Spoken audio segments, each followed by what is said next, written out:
Miles used to be of the opinion that yours was superior to Nelward's, and I kind of agreed with a biased slant, but as I've appreciated Nelward more, I see what you've done. I think that Nelward's doing something different with it. Yeah, I hope so. It was his song. Well, yeah. All right. Hello, everyone. Welcome to the debut episode of the Silent Podcast. I am your host, Sijlence. A little bit of an oxymoron, isn't it? The Silent Podcast. I like it. Another friend of the show, Mr. Miles Belvin, suggested I should do edits of everything with just the letter J. Oh. Since there's a silent J in there. Yeah, I just cut out all the J's. Yes, and compilate those together. I'm like, it's possible. Look forward to that. That'll be a really fun 8 hours. I can't justify you just trying to jostle me around, Jesse. Jam as many J's in as you can. Well, let's juxtapose them next to each other. Let's do a proper introduction. I am here with our featured guest, friend of the show, collaborator, guitarist and singer-songwriter, a Mr. Jesse Katz. How are you doing today? I'm doing well. Yeah, it's a nice chilly Sunday afternoon. I want to start off, I have seen, there's a weird way of starting this. Sure. Baby face you with guitar in hand. Do you want to tell me, from the very beginning, your history with the instrument? Okay, sure.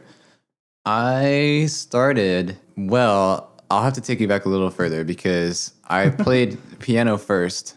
That was the condition for me to learn guitar. For my folks, they wanted me to learn piano, and then I could play anything I wanted after. Really? So I wanted to do guitar pretty early on. I had a CD in my room, Van Halen 2, and I wanted to learn. In the very first track, there's a guitar solo that I really wanted to play, and it took me a while to get there. But I did eventually. I really wanted to do that, the Van Halen thing. So that was probably. Oh, it's tough for me to put a year on that. But I was very young. I definitely was. It was probably around. Pre-K, you think, or or elementary? I don't know how far back. No, not elementary. Definitely not. I was probably somewhere around 10 to 12. I probably did piano around 10, and then guitar around 12. Okay. Because I know I was definitely playing by the time I was in 4th grade. All right. But I can't remember for how long. That's when you started piano lessons, or when you were able to move on to guitar. Man, we need an exact timeline for your Wikipedia article. I'm the first person to tell you that I have a bad memory. Oh, that's fine. People ask me how long I've been playing guitar for, and I feel like my answer changes based on the day. Well, I tell people somewhere around probably 12 years, because I do think it was somewhere from ages 10 to 12, but I'm not exactly confident. That's awesome. I mean, that's why I wanted to air this out, because I don't even know, because that's something I was curious about. I know it's been a long time. So would you say that you were this close, of your parents encouraging you to be that kind of pianist? You're going to take piano lessons, but I guess you weren't, because some people, they start 4 or 5. That's why I was thinking what you were saying. My mom taught me herself for a little while. Okay. But when I was a lot younger, but you'd have to ask her what happened, because then I didn't play for a few years, and then when I was older, I went into lessons with a private instructor. Okay. What kept you going throughout the years? Because I've heard this from a lot of people, and I tend to agree. It's very admirable how long you've stuck with the instrument, because did you ever take any breaks between now and then where you're I'm sick of this. I'm done. I'm fed up with the guitar world. Well, it's funny how many musicians I've met who've done that. I haven't done that, and it's not an experience that I have. So it's always interesting to me when I talk to people who've had that experience where they've been away from their instrument for some time. That wasn't the case with me. I definitely remember a turning point where I started taking it more seriously, which, funny enough, was when I got into improvisation. Yeah, when I learned the pentatonic scale, as you do, I would spend a lot of time with the old Band in the Pocket CDs in my Oh, bedroom I have no and idea play what this along. is. Yeah, well, back before YouTube, that was how you would. Oh That's how you got gosh. your backing tracks. You'd buy a CD of recorded music that didn't have lead lines in it. Yeah, so that was what I really started doing the most. And from there, I kind of developed the facility to be excited to play other things. I was getting to the point once I was doing that every day that I could start trying to tackle some of these more difficult guitar songs that I wanted to play. What would be probably like pre college the biggest challenge and hurdle as far as like your musicianship would be? Because that's a struggle in of itself. But I guess younger you, what would you say was the biggest challenge? I was kind of full of myself when I was younger. Really? Because it wasn't until I got to college that I was really surrounded by guitar players who were better than me. And that was really good for me. When I was in high school, I was kind of the best player I knew. And I didn't know what I was bad at. I knew what I didn't know. I knew what I didn't know. When I was in high school, I was learning, seven chords on the guitar as I hadn't learned them before. And I was starting to get a bit of vocabulary of a couple different voicings. I remember learning Sarah Smile. That taught me a lot of the jazz voicings. And then we did a bunch of John Mayer, and there's all stuff that I did, all concepts that I didn't know, but it wasn't things that I couldn't play. Okay. But it took me going to college to realize things about like my playing that I was really not satisfied with.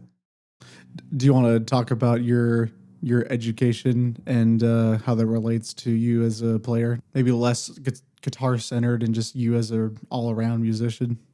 Sure. However you want to take that. Well, if it wasn't for college, I probably wouldn't have gotten into jazz, at least not as at the time that I did. When I got into it, it was because I was between classical and jazz to pick a style to play in school, and I thought jazz would be more fun. Yeah. And it was closer to what I was already doing. After I did it for a while, once I started to kind of get my bearings with it, I got really interested in it. So I would say the whole angle of what I do that's jazz, which is kind of overwhelmed my style, is because I decided to pursue a degree in music. Do you want to talk about the style, the pre-jazz Jesse Katz experience? Oh yeah. Yeah. Oh, it's funny you say the Jesse Katz experience. I Is had that the new name for the group? no, no. I had a friend who actually plays in a band now in the area, and we recorded a demo, and we called it like the Jesse and Michael experience. Oh, you did show me this. Yeah. I forgot all about. Taking me back to you taking us back. So the genre that I really thrived in before I started getting into jazz was pop punk. And I got there, I started with classic rock. I mentioned Van Halen. And then I got into metal. And then I got into pop punk. I really got into like the melodic writing of pop punk, coming up with catchy melodies and the intricate arrangements of it. Sure. I did a lot of recording, like note for note covers of pop punk stuff just to figure out how the pieces fit together. And I thought that was really fascinating. Yeah. And I got a lot of respect for the producers who worked in that genre because, as you might suspect, the musicians themselves don't always know all these little arrangement tricks. And the producers were a lot of times responsible for that. So for a long time, my goal was to produce for pop punk bands. You producing or producers of the records you admired reached out to you? No, I wanted to do that for my work. Got it. Okay, I see. That was among my ambitions while I was in college. Were you self-aware of that at the time, or was that like a later realization? Well, I knew that going in. I knew that I had an interest in that, and I knew that I had an interest in the technical side of audio, and I knew that I had an interest in being a better guitar player. Yeah. So I kind of did all three, and the guitar was the pursuit that took off the most for me. For clarity's sake, for those who don't know us personally, Jesse and I had met at college, both going into audio engineering. That was something we both pursued. We had a mutual friend, producer of the show, who remained nameless. She's not listening. She ain't listening right now. She's on her lunch break. It's cool. But we had met through our producer. Yeah, I feel like you and I are similar, like coming at it from a different angle. I will bring it back. So it's you had that mindset from doing those pop punk covers, like there's like the seed as far as like taking an interest and being aware of production, like audio production. Well, it started just because I was writing music and I wanted to record it and I wanted it to sound good. So, I started learning about how you're supposed to do that, how to make them sound better, what all the parts are supposed to be like. I learned drums basically just because I wanted to write my drum parts out. And if you go find anything that I actually played the drums on, then I sucked. But I got good enough to play the notes in the right order on the drum set so that I could work out all the parts. Yeah, the covers were a big part of it. The covers were more of a way to learn how to improve my own compositions, my own work. And then the idea was from there, the way I would monetize that is that I would go be a producer. People would bring me their songs where they were starting from, and I would flesh them out the same way that I would flesh out my own material. I guess we'll move on from this topic here after I ask this question, but where do you think the line is as far as producer and songwriter is? Because would you, I guess I don't want to like load the question, but would you say like arranging is a very basic form of songwriting? Songwriting is definitely different from arranging or orchestration. A lot of famous composers did both in the world of classical music. Sure. But in the world of songs, popular music, the songwriting aspect is really about your premise, your song structure, your lyrics, and the production, the arranging is adding all the interest and the detail. And there are certainly people who do both. But people work a long time to be good at those details, and that can really elevate a project. Yeah, for me, it's make or break. I'm very particular about the sound of something.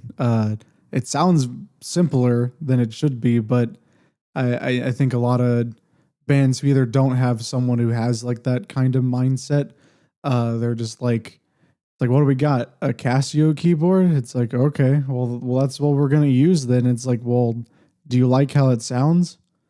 No? Then why are you printing it? Especially in the days of tape. Why would you waste tape on something like that? Not, again, with the internet age, there's a lot of bedroom recordings where it's, this isn't like any offense to anyone. I want to strongly like encourage, I think it's a great thing, like the direction like technology is like taken. But like I'm always trying to have people be mindful like of those production decisions. Like it's very tiny and you got to work with what you got to work with, but it's like those little things like add up. That's the difference between like writing an essay and a novel. I don't know if that's an apt analysis versus like just writing for the sake of it and like making a work of art that can be immortalized, I guess. Yeah, no, I get what you mean. Maybe how I might phrase it would be like a journal entry versus like a chapter in a book. Yeah, that's better. Yeah. That is better. Well, do you have anything more to say on that, or are you ready for the next topic? I will say it's a little ironic that I talk about all the detail work when what I've been doing right now is written on lead sheets. Oh yeah. Well, there's only so much you can do in the DAW. Like, some of it has to be outside of the box. Well, the jazz element complicates all your planning, and you have to. Now the question for me is striking a balance between having an intricate arrangement or like a very specific arrangement, or having all the musicians contribute their individual expression in the moment. Yeah. And there's benefits to both. So that's where, for me, it's turning out to be on a project by project basis. Yeah. It really does depend. Not, I think genre matters less in today's landscape. Well, I guess we're going to talk about genre. We touched on it a little bit. I wanted to focus a lot on your love for jazz music. It's very infectious, I will say. Yeah. You mentioned kind of your transition. Was that high school when you took an interest? You said, or Yeah, so I started taking lessons with a jazz instructor in my senior year of high school. And I started going to like the summer camp at the college that we ended up going to. yeah, So I had my first brushes with it then. I got good enough to pass the audition. And it was really while I was there that I got so well acquainted with it and so enamored with it. what clicked in your mind as far as like was it something that you grew up around with your family? Like, were you familiar with jazz but just not an enjoyer, or kind of what was that transition like? And as far as like from then to now, like you are an advocate, maybe that's extra, but a fusion in the subgenre of jazz fusion enthusiast. Yeah. Well, I'll have to take you there because I hadn't really listened to jazz before I was learning to play it. I had to learn about it. I had to discover it. And one of the nice things about going to music school is you get a structured introduction to it. Jazz is such a rich history. And if you are trying to learn about it by just asking someone or by Googling it, it's tough. It's tough to feel like you get a complete picture, and you never will. There's, it's like it's music. There's always another musician to discover and learn their story and how they interact with the rest of music history. Definitely jazz fusion, it clicked with me. Well, it makes sense in one sense because I liked rock, and most of the fusion people will tell you that they like rock, and they wanted to add that next level of intricacy into rock music, or the other way around. They were a jazz musician, and they wanted to add that. I heard Frank Gambale use the word, I think, power. Oh yeah, Yeah. distortion. No, I'm just kidding. Well, yeah. I mean, I love the distorted guitar sound. If you do that, it's fusion. Yeah. You will not get away with calling it anything else. It will be called fusion. Yeah, that was one of my goals for this. Is like I want you to define what that is. What's the difference between jazz fusion and rock with a jazz element? Is there a distinction? Well, jazz is a weird thing to define. You can try and trace like the lineage of it, but it's been around long enough, and the nature of it is that it's branched in all sorts of ways, and you can't say like, well, this is the lineage of jazz, we're going to call this one jazz. But it's also difficult to say, well, jazz is anything that's focused on improvisation. Yeah. Oh yeah. That's a broad definition. Yeah. So jazz is definitely the most mainstream recognized improvisational music. So it'd be easy to just say, well, they improvised, it's jazz. I think there's a certain history you expect a musician to draw from if they use the word jazz. I think rock bands that have a jazz element, if you're going to call it that, they're going to focus more on the rock history, and they're probably not going to be bands that are showing you their rich jazz vocabulary. Yeah. They can have some, and they can even have a great jazz vocabulary, but I think it has to do with where their priority is. At the end of the day, it probably depends on what the musicians making it are calling it. We've talked about defining genres before. Yes. It's a fool's errand. Agree. I asked some of these things because I think there might be some people in the audience similar to me before I had met you. As far as I still kind of say this. I've come a long way just through osmosis, through speaking with you and interacting with you, and being around lots of other, jazz alumni in the area here. It was an enigma. It felt like not something unobtainable. It was just not something I'd been introduced to as a young lad. Yeah. Really. So it was like I didn't have any exposure, and I was a band kid throughout like middle school. It was like that or orchestra. I ended up playing a double reed instrument, the bassoon, which there's some interesting things you can do that in the world of jazz.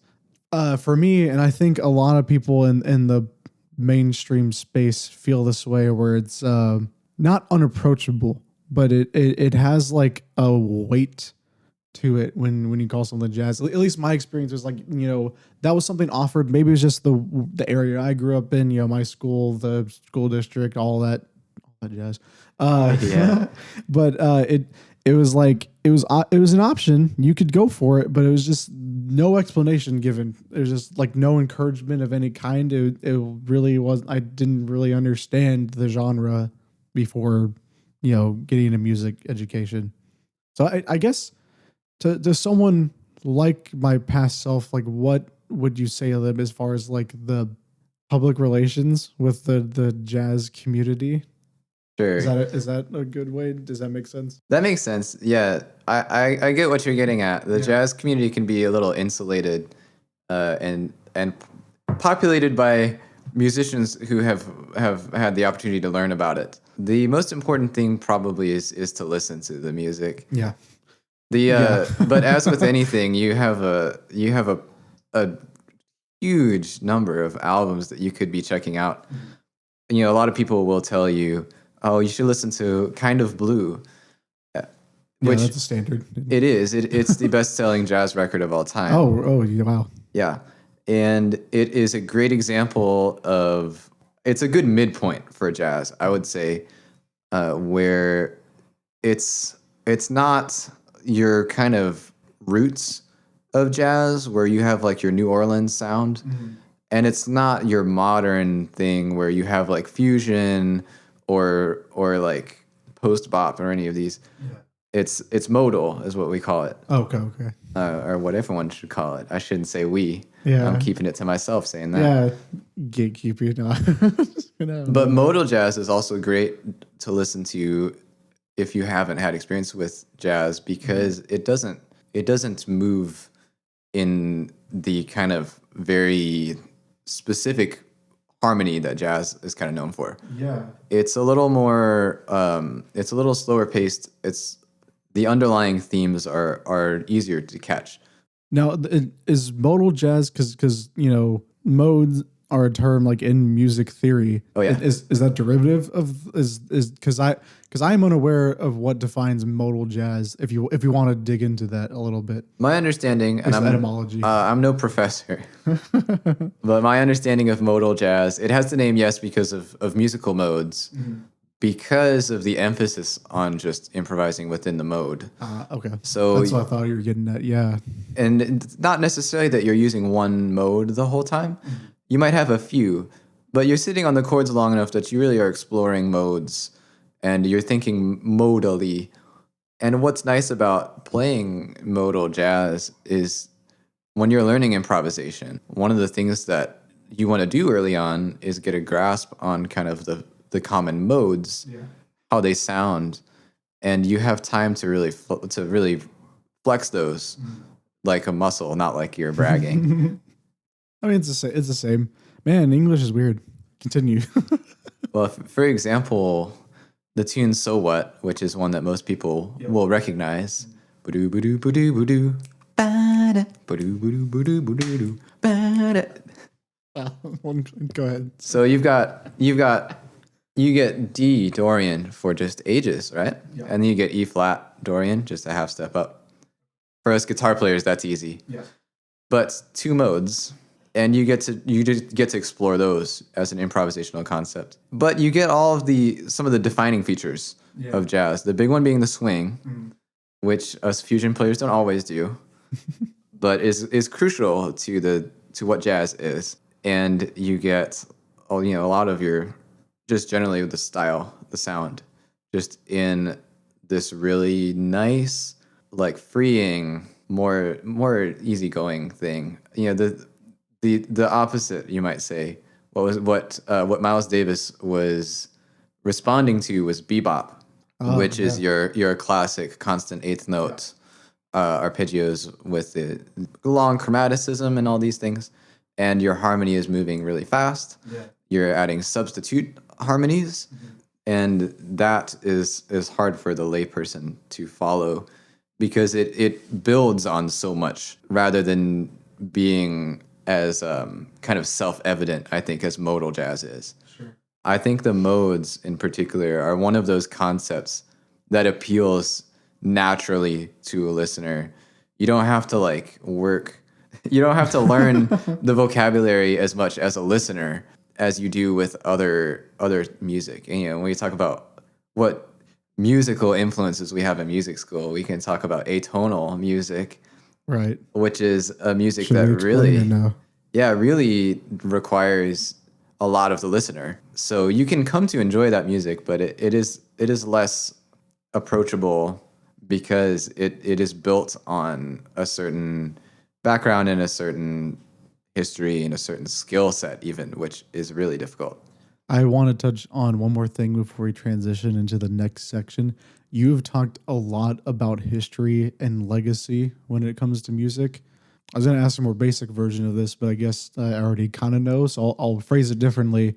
When you are enjoying, like when you're doing critical, like active listening, how aware or how much does that legacy matter to you? Or not matter, but how does that factor into your everyday enjoyment of any genre? It doesn't have to be jazz. Would you say the question is about contextualizing music in terms of when it was made, or understanding music in terms of its predecessors? A little bit of both, leaning more on the latter as far as like acknowledging predecessors. Well, in jazz music, you've kind of got two angles, right? You have kind of the instrumentation, the style of the actual, like when you play the head, right? Yeah. When you play the part when no one's improvising, or at least they're not taking solos. They might still be improvising. Yeah. They are still doing a bunch of stylistic things that you can pay attention to. Mm-hmm. And the other part of jazz is the improvisation techniques. Mm-hmm. There's certain improvisational ideas, concepts. We talk about chromatic patterns that you use, especially in bebop, where you're trying to place notes in certain parts of or certain notes on certain beats by adding chromaticism and things like that.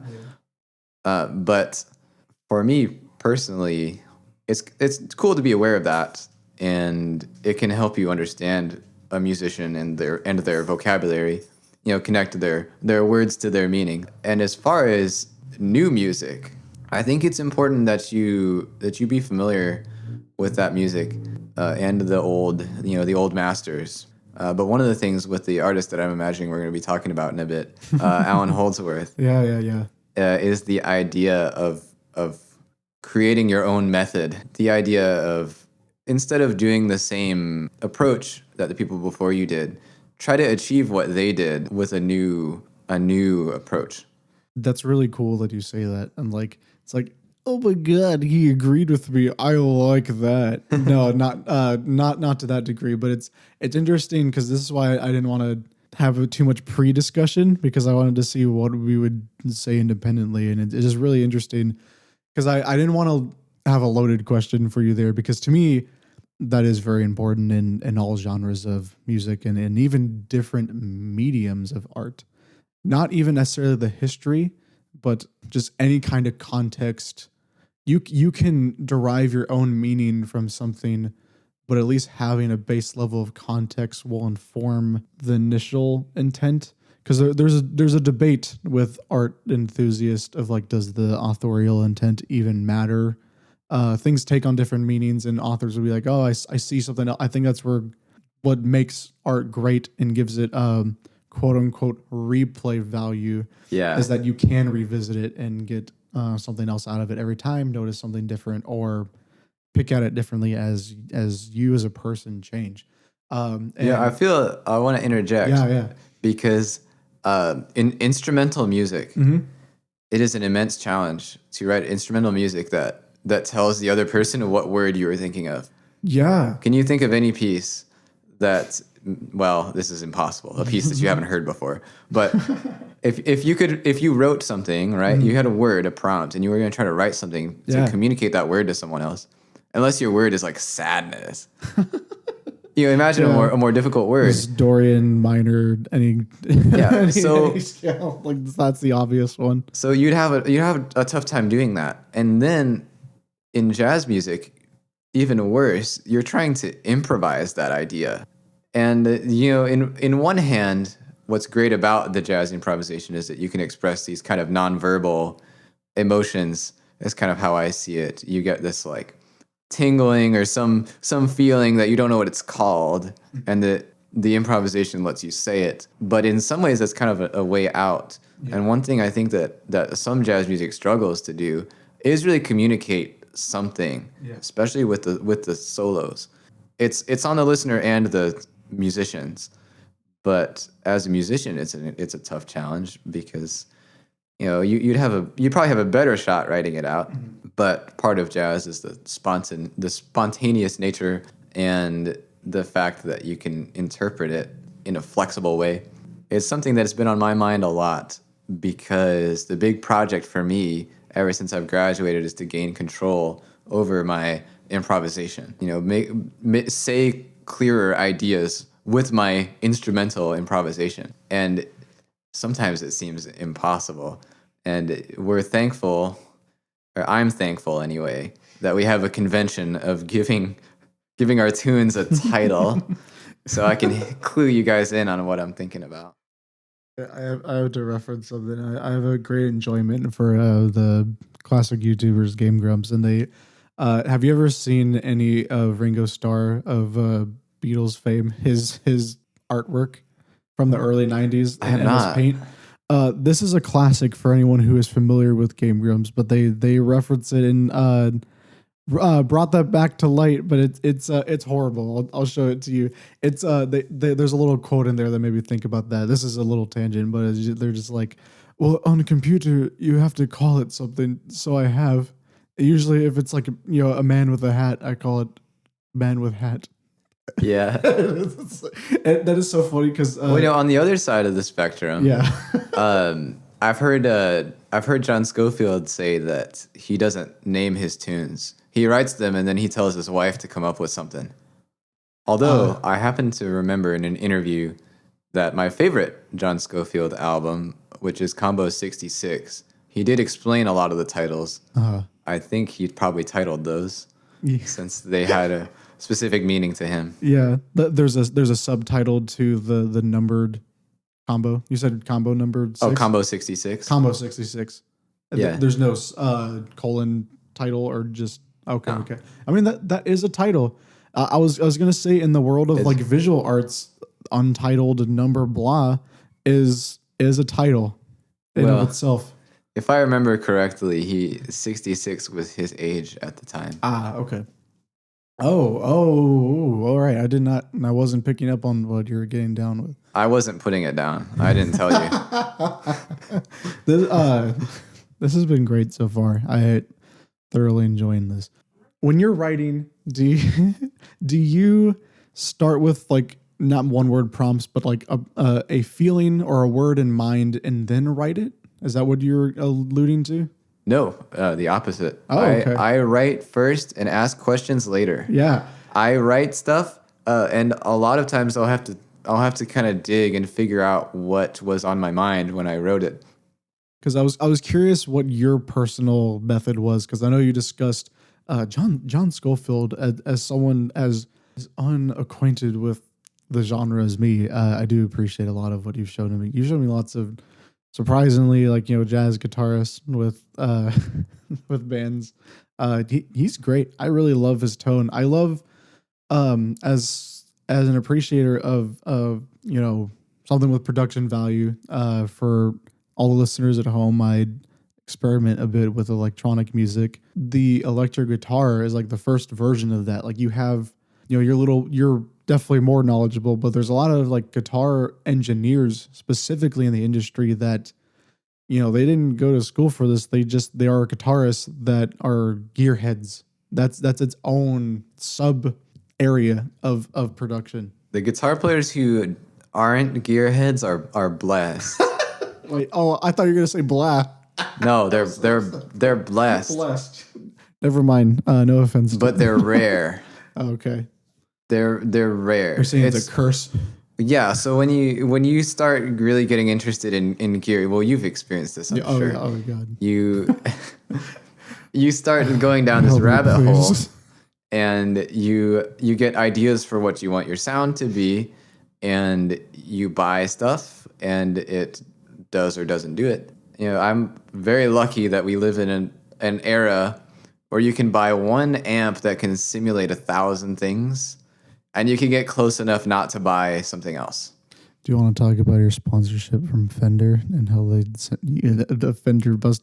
He is not sponsored. This is a joke. Fender sends me nothing. I would love to be sponsored by ESP. Oh yeah. They don't make an amp. They don't need to. But I love their guitars. But I do use a Fender amp. Yeah. Well, I just knew specifically. Do we want to talk specifics? It's a Fender Mustang GTX 100. GTX 100. It's 100 watt. Yeah. It's that's your workhorse. That's your baby. It is. It's pretty much the only amp I use anymore. The only critique I have is that if you're right next to it, it doesn't really it doesn't fill up like a tube amp does. Sure. But by the time you're like 5 feet away from it, it doesn't matter. Well, how much does the cab matter outside of being a practice amp? The cabinet is actually a huge deal.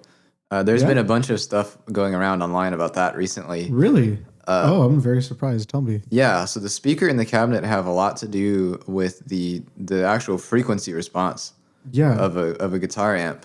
For different gear, but for something like that emulates so many sounds, to my knowledge, is that not generic, but that it's a kind of like a monitor type driver in there that can replicate lots of sounds. That you can have it. Does it emulate other cabinet? Yeah, it does. The output, it'll emulate other. Yeah, it has. Well, in the software on it, you can pick what cabinet you want it to try and sound like. What's funny is you can pick like 4x12s. But the amp's only got one. Well, I mean, it will, the simulated output will simulate that, and it'll sort of sound like that coming out the front. But it won't. Like I said, it won't fill the acoustic space in that way.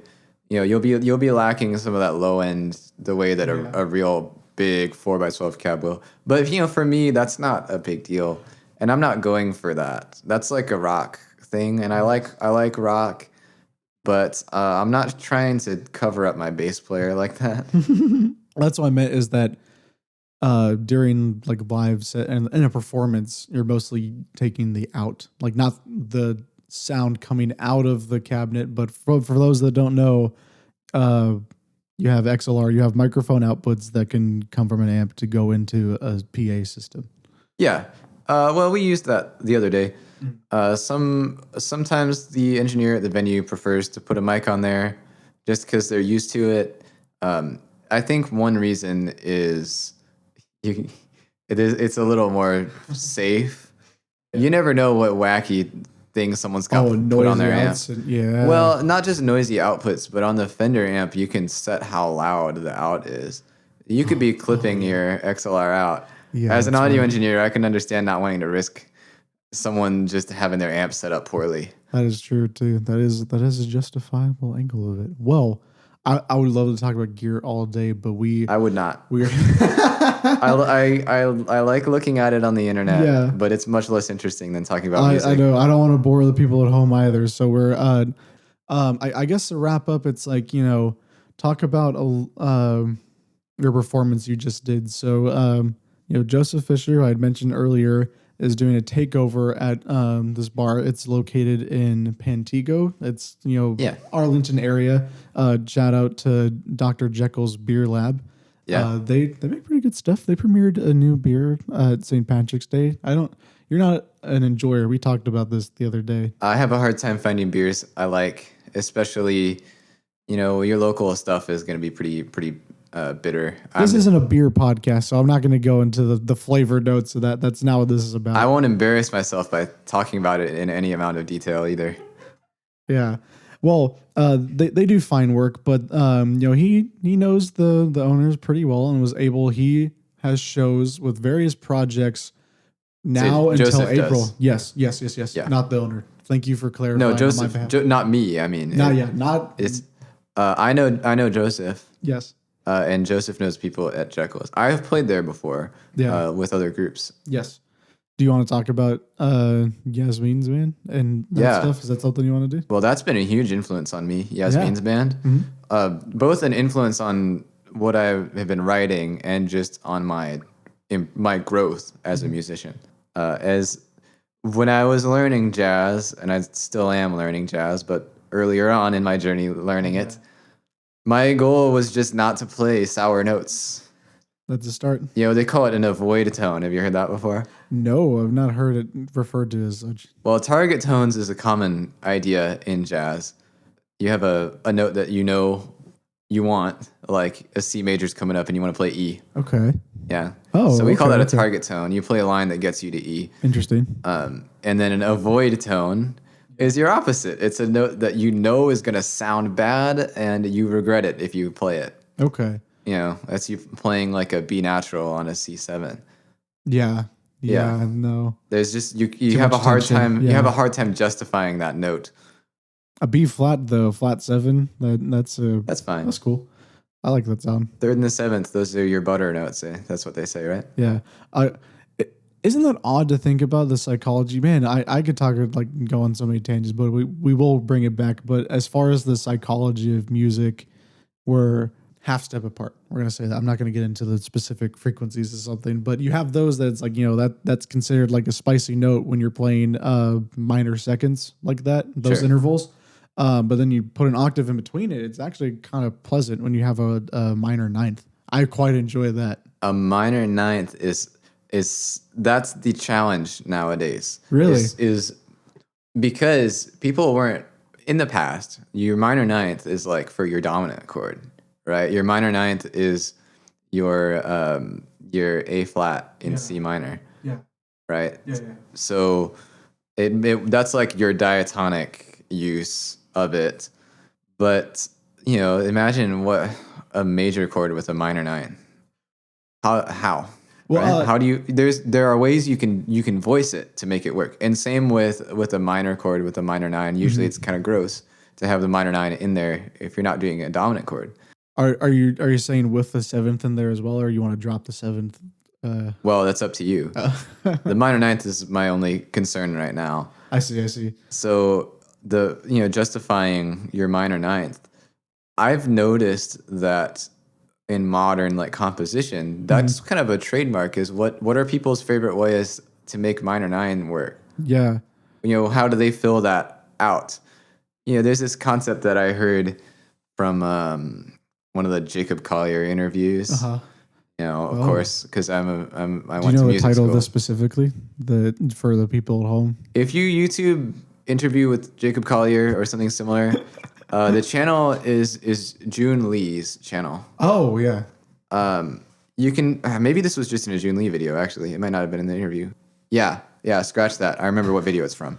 June Lee has a video about modern reharmonization. Okay.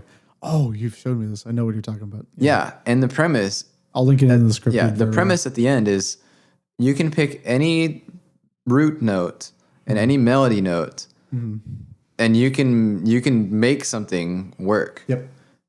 And if your voice leading is good, you can really get away with almost anything. Exactly. So people find their favorites, and that's kind of one of the defining features of the kind of modern harmony. I feel like that's almost already on the way out, though. I get a little bit. I'm in an interesting place with my music where I'm not writing out specific voicings for anything, and when I do, it's tough to get improvisation working with that because you end up with these like dependencies Oh, I see. that certain Yeah. notes are certain places in the chord. Usually if you write G7, you can invert it however you want. Right, right. But if you've got something where you want some really weird dissonance in there, sometimes moving things in the octaves just messes up Yeah, the I'm not chord. using the right terminology, but that's not the bones of the chord. Those would be more like passing tones that you would, or sorry. That brings me back to the idea of having things be more open-ended and spontaneous and having things be more intricate. Yeah. Because I have things that I've written that are like that, where the voicings are very particular, and I've noticed that they don't work if you change the voicing. So to make that happen, I either have to get a keyboard player who I really trust to only do things that will still work, that will, unbeknownst to me because I haven't found them, Yeah. or make that like a requirement to play it that way. Sure. Honestly, I don't mind just writing out the chord, but it will change the vibe because people do change up their voicings when they're comping in jazz. Well, you mentioned having a good pianist. I actually we gotta wrap up because I will talk about theory and geek stuff. This is difficult for us since we hang outside of these recordings. So we can. Sometimes I'm forgetting that we're recording right now and we're just having a conversation. This is normal, but you get to peek into this a little bit. So to wrap this up before the very end, before we finish this episode, do you want to talk about the members of the Jesse Katz group? Yeah, we got a really nice lineup. UTA people, of course, and we had just a quartet.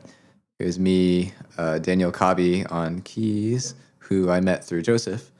I had seen him around, but he is a bit younger than me, and I have nothing but good things to say about him. Yeah. He's always been a super super easy guy to talk to, and a super good player.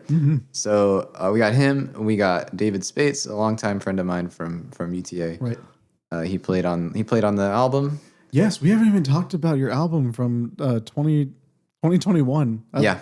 Yeah. Do you want to talk about Footprints on the Bridge? Well, let me credit my drummer. Oh, first. sorry. Taylor Ann Katase was I sound like she's the fourth. Taylor Ann Katase was playing drums.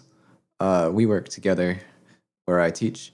We see each other a lot, and she plays with the best feel, I think. She does. I was very surprised. Like Taylor, if you're listening, your style is like just the right amount of aggressive. Like it hits hard. That might be too harsh of a word, but it's like you're very confident. You have to be when you're part of the rhythm section. Like you see some drummers, especially like for fusion, it's a little harder hitting. Like we're talking the power inside of like that flavor of jazz. Yeah. But she definitely brought like that attitude, and you can't be timid when you're doing something like that. There's the softness, especially when you're going for like brush, like swing style. But she was very like hard hitting, like Yeah, she digs in. yeah, it was great. So I guess like Footprints Under the Bridge. I wanted to record all my tunes that I was writing at UTA, and I wanted to get all my combo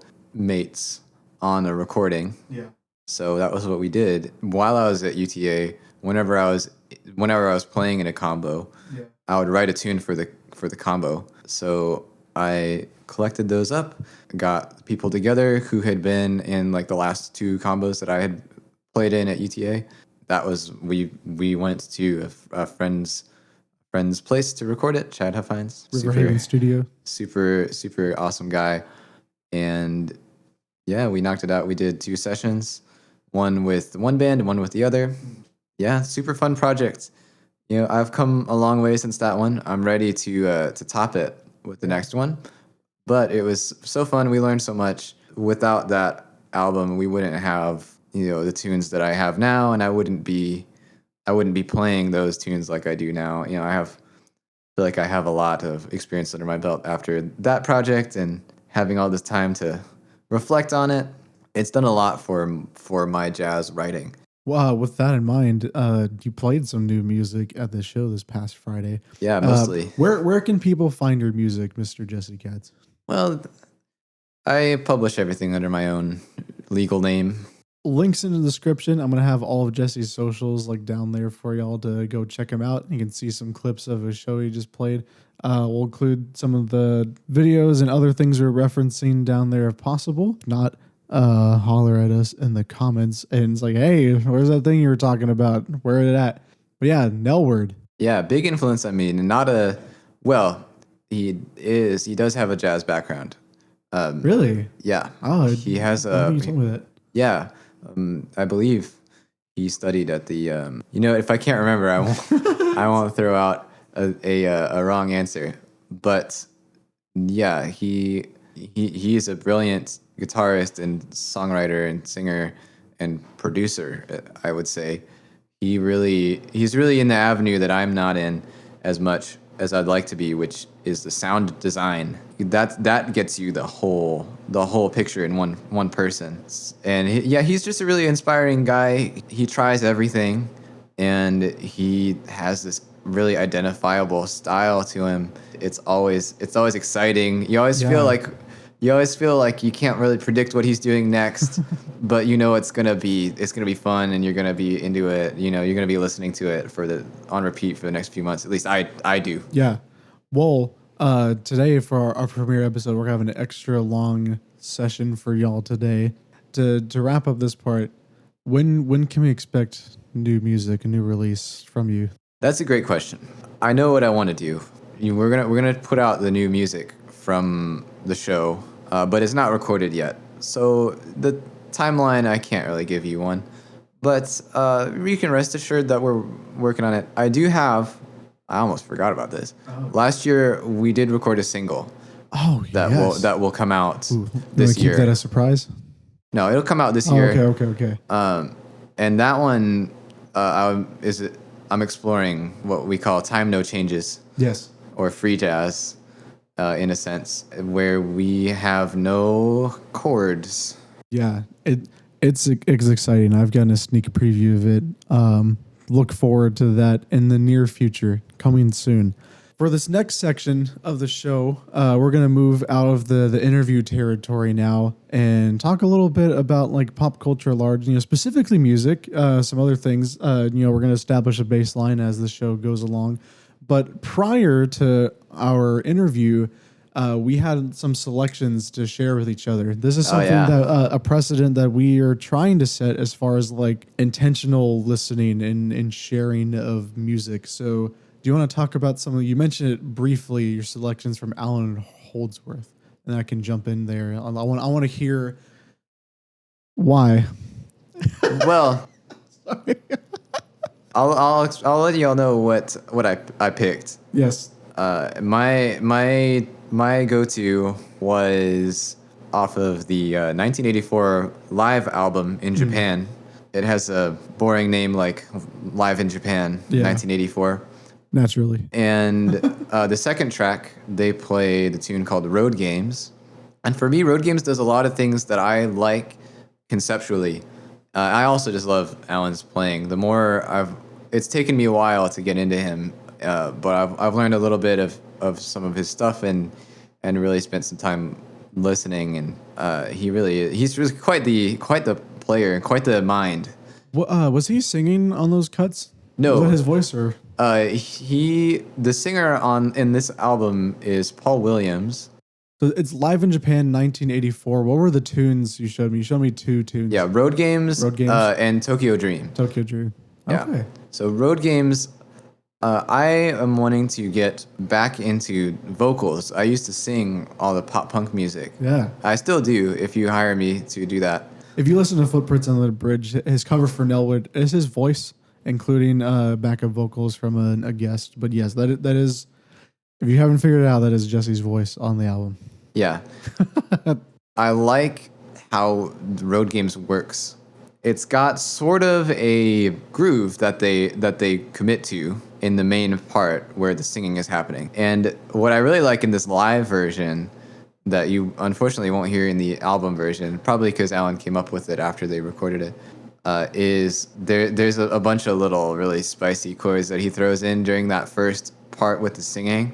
Yeah, the doo-doo-doo, doo-doo-doo, doo-doo, bum bum bum bum, doo-doo-doo. Yeah. I love that because it interjects this like outside feel into what at that moment is more standard harmony. And then you get at the very beginning, I didn't even talk about the lick that the band all plays together. Oh gosh, it's like blink, you'll miss it. We were having issues with Spotify, and it's like, wait, start it over. Yeah, like, hey, you missed the first 4/16 notes. Yeah, it was all squeezed into half a second. They do the bum bum bum bum ba-da, the like chord melody part. Yeah. That is super hip, and then you have. There's some more stuff. There's like the tapping section, and that's cool too. But Alan's solo comes in. It's so out there. Yeah. And it's great.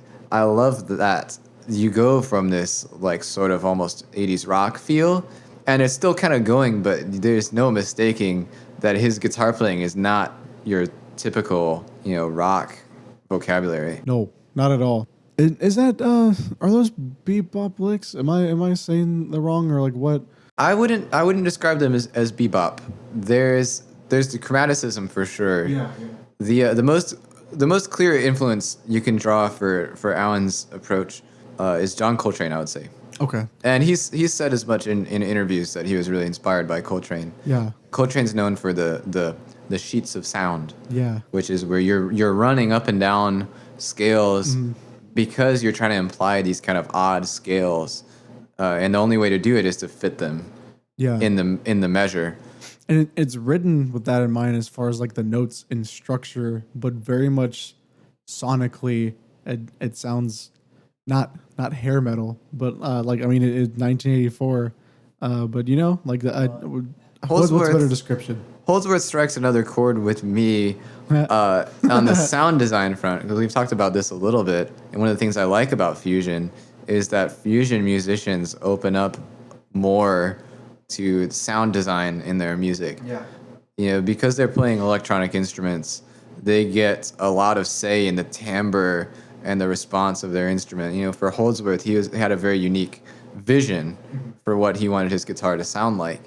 And he's going back and forth between this almost keyboard vibe and this like saxophone, the saxophone sort of thing. Let's establish the instrumentation for a second, because I'm thinking of it. So like, some of it, was he playing with the keyboard in unison at some point? There's no keyboard. That's a trio. So okay. So it's Mr. Alan Holdsworth. Paul Williams makes it quartet.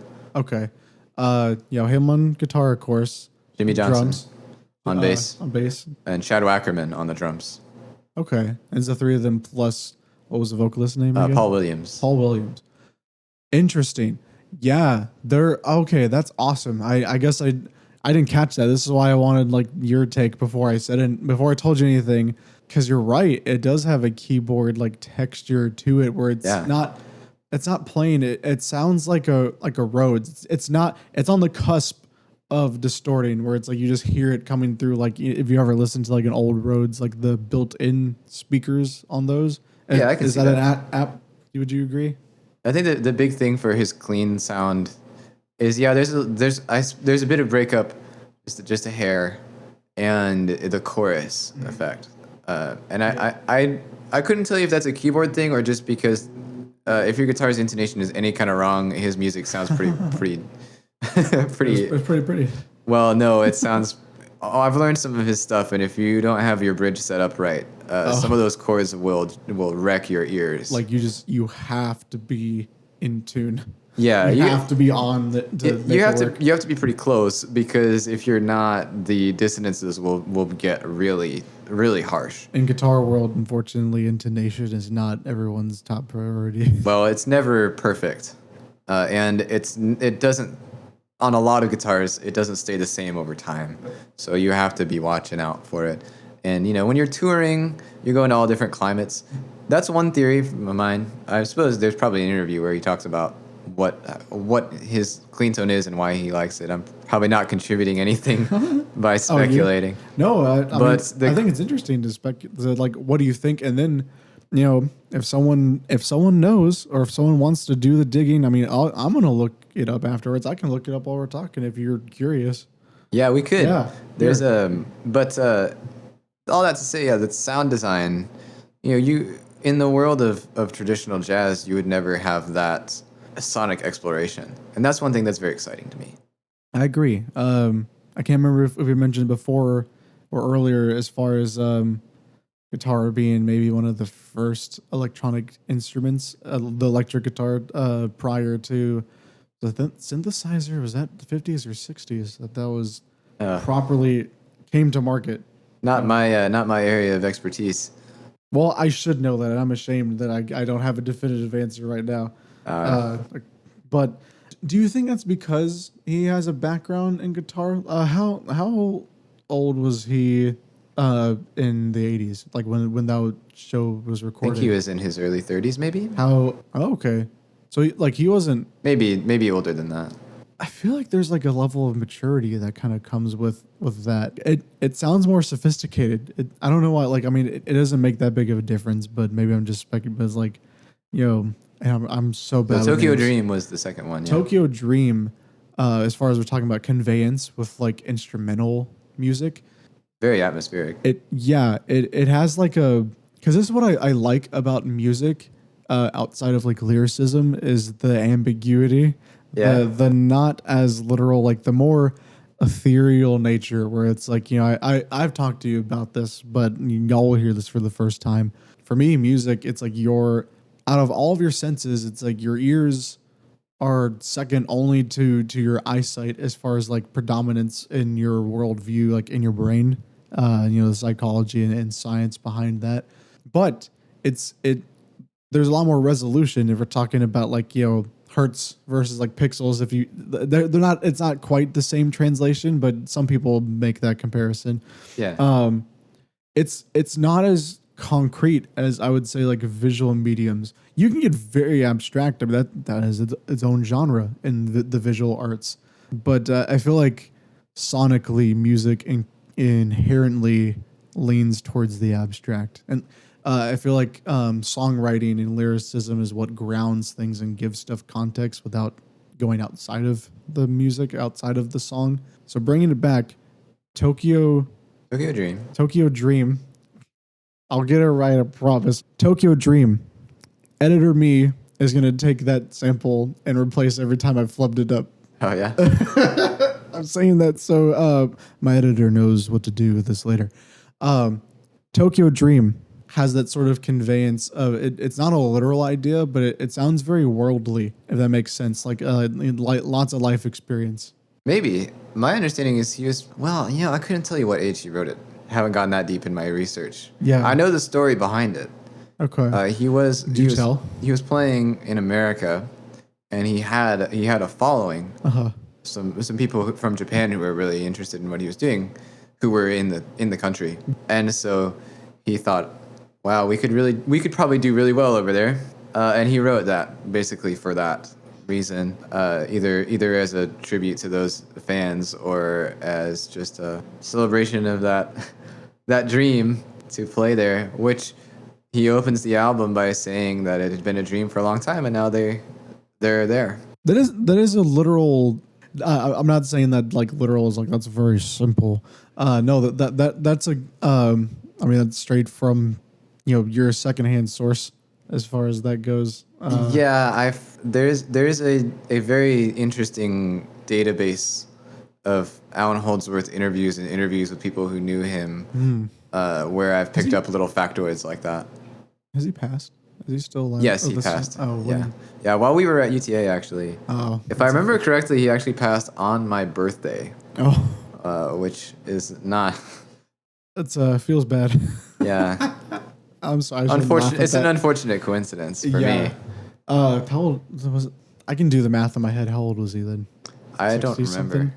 That seems no. He's probably 80. So I mean, that's on the younger side. I don't know. I don't want to speculate like on his life. You know the man more than I do. Like but I've just read some stuff. it's always tragic.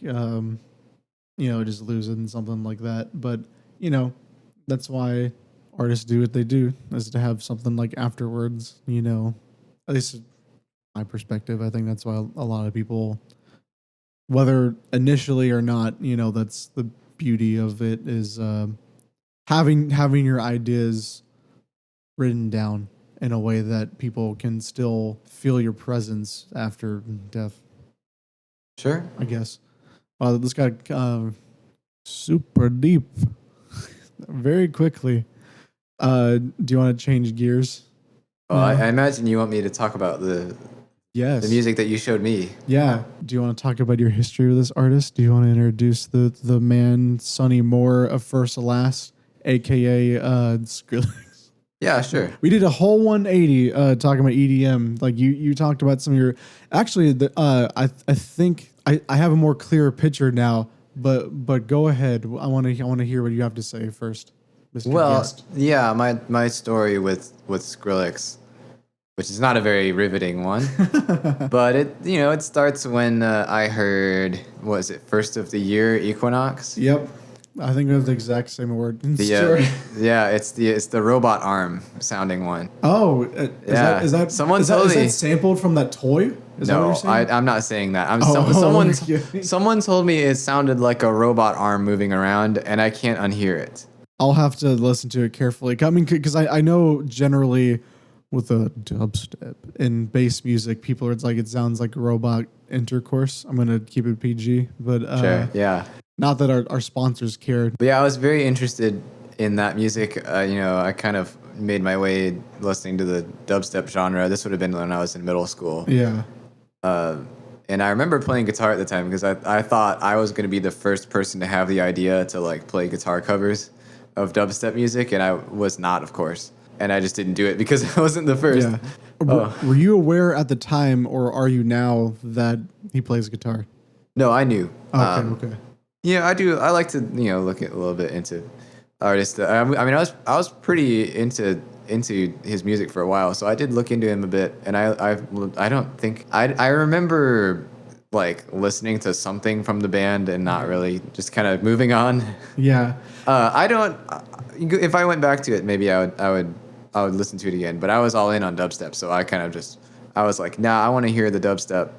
I've heard interesting retroactive appreciation from First to Last. Yeah. They opened for Fall Out Boy a lot. This is actually referenced on the album. I showed you the opening song. So for context, about a month ago now, Skrillex, it had been a minute since he'd put out any full length projects. Lots of singles, lots of collaborations as a producer. His journey has taken quite a turn, but bringing it back, he'd released 2 albums, not a double album, but first, Quest for Fire, which is what I showed you from, and then secondarily, Don't Get Too Close, which come from 2. They're very intentional, and I see why he separated out. I didn't tell you about this before. What were your thoughts on those new songs as like an old enjoyer? Because I know you don't have any, not disdain, but just not fell out of love. Yeah, but you moved on to different things. I haven't listened to dubstep. I haven't like gone and pulled it up on Spotify in a very long time. Sure. I think at some point I felt like I had heard most of what I was interested in hearing, and there was a specific time where I really wanted to start writing guitar music. I remember actually, because I remember I had like FL Studio. And I wanted to make little EDM songs. And at some point I was like, I want to do guitar music. And I didn't come back to it after that. You never thought of mashing the two up? Like some classic drum and bass? I mean, I thought about it, but I had this image for what I wanted to do at the time. And remember, this is like, this is probably like 8th grade. Yeah, 2011. So what I wanted to do was I was going to have a rock trio. That was my idea. Oh. So the dubstep would not be part of it. Would you be surprised to hear that EDM enthusiasts, both at the time and now, consider his old music it's not dubstep? I'm aware. Genres. I'm aware of the contention surrounding the term dubstep. Yeah. Because I've read and listened to some of the original UK scene stuff that is very, very different in its like style and its musical goals. Yeah. So I didn't understand why people were bent out of shape out of it when I was younger, because I was just like, oh no, the new stuff's so much cooler. Yeah. But now that I've had more time to reflect, and I read some article actually about it a while ago. They were talking about how the evolution of genres can kind of put certain people out artistically. Yeah. And they were talking about the original dubstep artists and how when dubstep changed into like this party music, that they were having a hard time finding avenues to bring out their music and Oh express yeah. themselves. Like the rave scene that happened in the 2010s. Yeah. Do you think he was responsible, or he was just What, Skrillex? yeah? Do you hold him responsible for the rave era? No, I'm kidding. No, I Skrillex love was it. making fun music. You can hear like the influence of like metal. Yes. And one of the things that was so exciting about dubstep is not only do you have this super rhythmic, heavy sound, but the actual sonic space Yeah. is so much different than what you would have been used to at the time. Yes. The sounds that you're hearing are all so new and different, and each one has some crazy new sound in it. And that's where I'm saying it was my first brush with the sound design. It's like what made dubstep exciting was the sound design for me. The rhythmic nature was crucial, I think, for it to be as enjoyable as it is. Yeah. But that super rhythmic setup let you do so much. Like it made it so you could try all this crazy stuff, and it's almost like the weirder it was, the cooler it was. And that's one of those things that jazz musicians kind of would gel with too. That's true, because they're definitely like in 2015, in the middle of the past decade, there was a point where it's like whatever sticks. It was like kind of outdoing each other. Where it's like, I don't have this opinion, but it's like, just the idea. It's like, is this even music anymore? Is it noise? But I will say, I have two thoughts and why I had these in mind for you for a while, like knowing your past enjoyment of his music. Do you think that he got as popular as he did because he came at it from, his background in, I guess, like post punk like bands, like his rock background influenced that, where he wrote like a rock musician in electronic fashion? I think that was definitely an element. When I was listening to him, the thing that I thought set him apart was detail. I thought there were a lot of things to latch onto in a lot of the music, especially when Bangarang came out. I felt like there were so many elements to listen to and pick out Yeah. on that album compared to a lot of the other artists I was listening to at the time. There's a second part to this I'll get to, but it's like I completely agree, and that's where my enjoyment comes from. Uh, Not saying anyone like his enjoyment is more or less intellectual, but at least from my perspective, I do think that a lot of people engaged with that genre on a very superficial level. Uh, In the mainstream space, where it's just like, go to the club, turn your brain off, just feel the bass. But you're right. It's like there's lots of intricacies that appealed to me, which is why I want to ask you. It's like, do you think that some part of you, that's what inspired you to open up a DAW, or like, let you on your journey like of being an audio engineer? well, there's definitely in the time where I was pursuing dubstep, it was about making something that sounded cool, Yeah. which is not my favorite motivator. It's a good one, Yeah. but it turned out not to be as satisfying as making your priority expressiveness, Sure. or like trying to what I think is really fun is trying to channel some very specific emotion. Yeah. I think that is one of the most fun things when you're writing music, is to come up with something really really wild and specific. I like to talk about Footprints Under the Bridge, the track called Footprints Yeah. Under the Titles. Bridge, Yeah. that has it's a very specific feeling. It's the premise is there's footprints under a bridge, and this is a real bridge. Yes. It's not metaphorical. No. This is a place where you grew up. Yeah, so there's a bridge, and it's kind of like kind of sandy dirt under. So you see these footprints under there when you go under the bridge, Right. and also under the bridge is all this graffiti. Well, so I would go under the bridge and I would just hang out. Go hang out when the sun is going down and listen to something on my earbuds. and you'd have this sort of solidarity with the other people who visit the bridge, but at the same time, you're not sure if you want to meet them because, well, you know, me being like young, I didn't want to. I was like, I don't Stranger know if I want danger. to. Yeah, I don't Yeah. want to meet these people who are writing obscene things on the walls of a bridge. So Gonna be it's this caught like with those cats.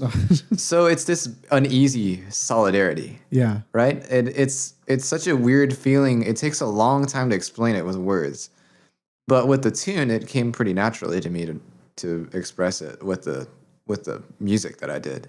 Because you've referenced the bridge itself. I don't know. I haven't been there with you. I don't think yet. Well, depending on when you go, you may not get to see much graffiti. They paint it over every now and then. Uh Gentrification. I don't know. I'm just kidding. Well, some of That's it's always. I'm joking. That's, I'm being superficial. I'm not saying you have to be as hokey as me, but there's a dynamic. I do like the kind of passive anonymous exchange of graffiti Oh, in yeah. like a public place. Yeah. You know, specifically a place like that where it's not like you're just going out in the middle of nowhere to write your name. It's gonna be seen. It's yeah, it's like a little it's like an internet forum in Yeah. real life. You know, Just it's shit kind of a posts fun somewhere. idea. Oh, So yeah. that is probably what I found to be the most fun. And I will say this all the time that I also really love. This is a simple emotion, but it's a good one. I love bitter. That is also really fun to write, really fun to play, really fun to sing when you are feeling bitter, Yeah. or if you're feeling sad, because it's a little more fun to feel bitter than sad, I think.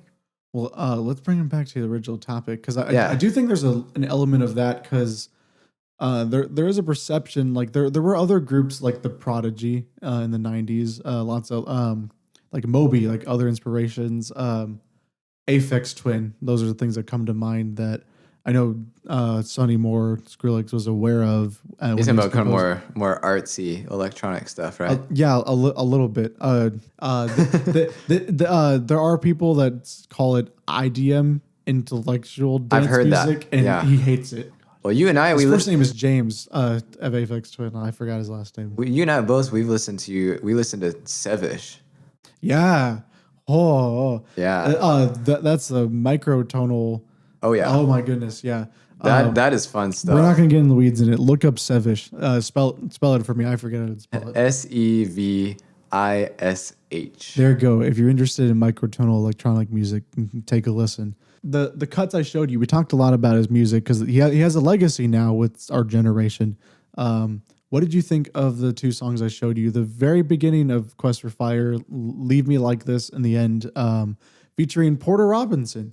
I didn't tell you that earlier. Still Here was the name of the ending track. You said Porter Robinson was on the ending one? Yes. Okay.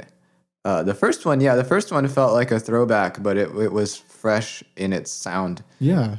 It grooved. I dug it.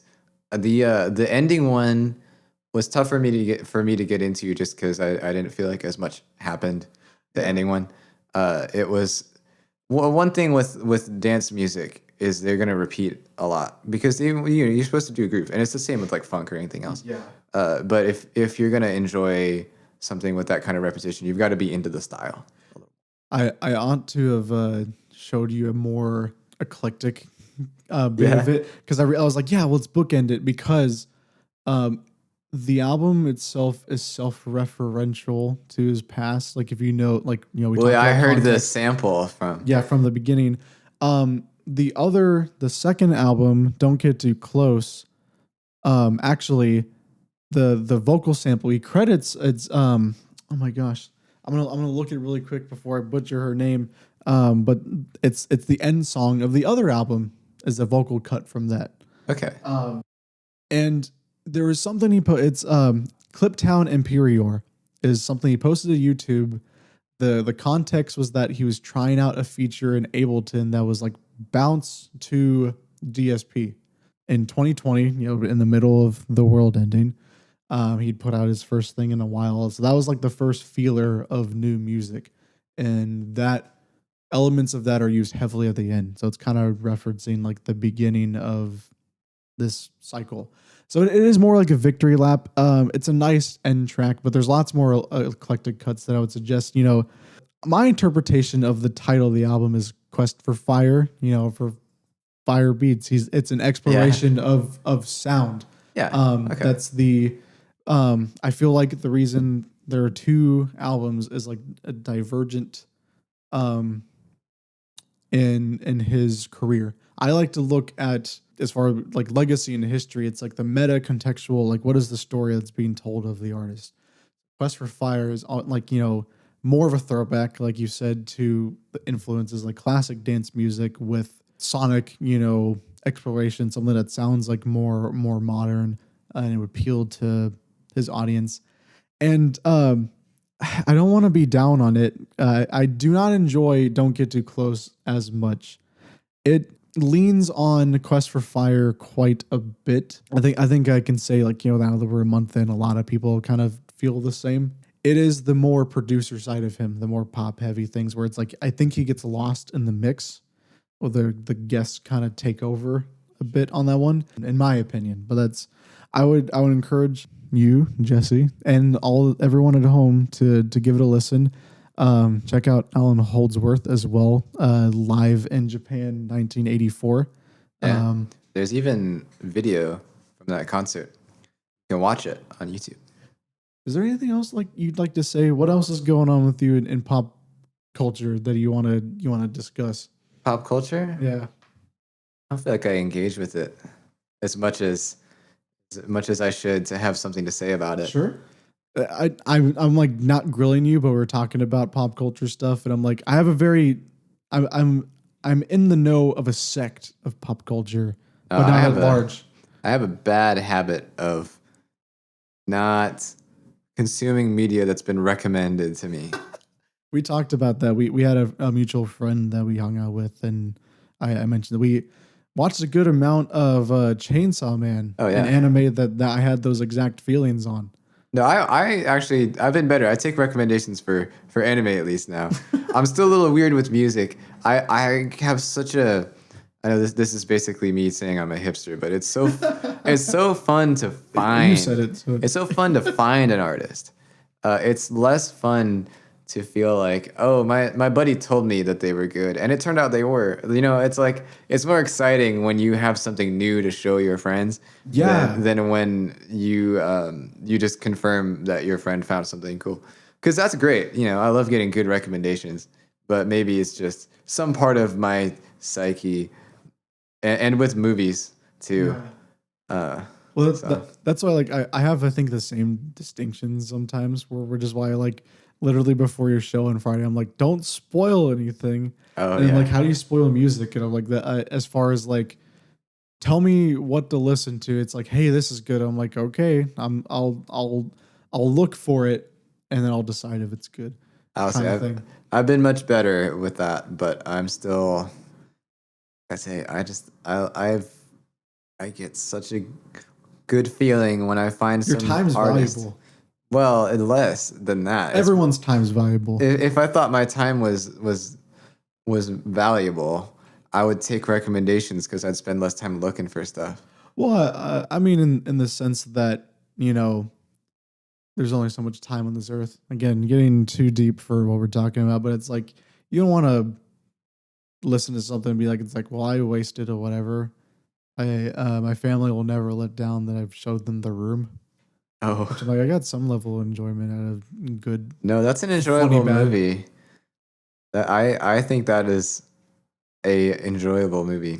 I do too. It is enjoyable. That is the adjective to describe this film. The descriptive word, enjoyable. I really do appreciate you coming, Jesse. I hope everyone at home enjoyed our conversation. Thank you for everyone who stayed till the very end. Look forward to more episodes coming soon. Thank you, Jesse. I appreciate your time here today. Yeah, man, you're very welcome. Yeah. Anything else you want to plug? Well, y'all heard my name. Look me up at JESSEKATS. You might need to put an underscore in there if you're looking on social media. Thank you, everyone. All of our listeners.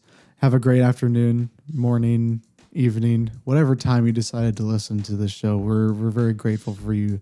Thank you so much. Nice. What's that? What was that? 2 hours? Yeah. You ought to trim something.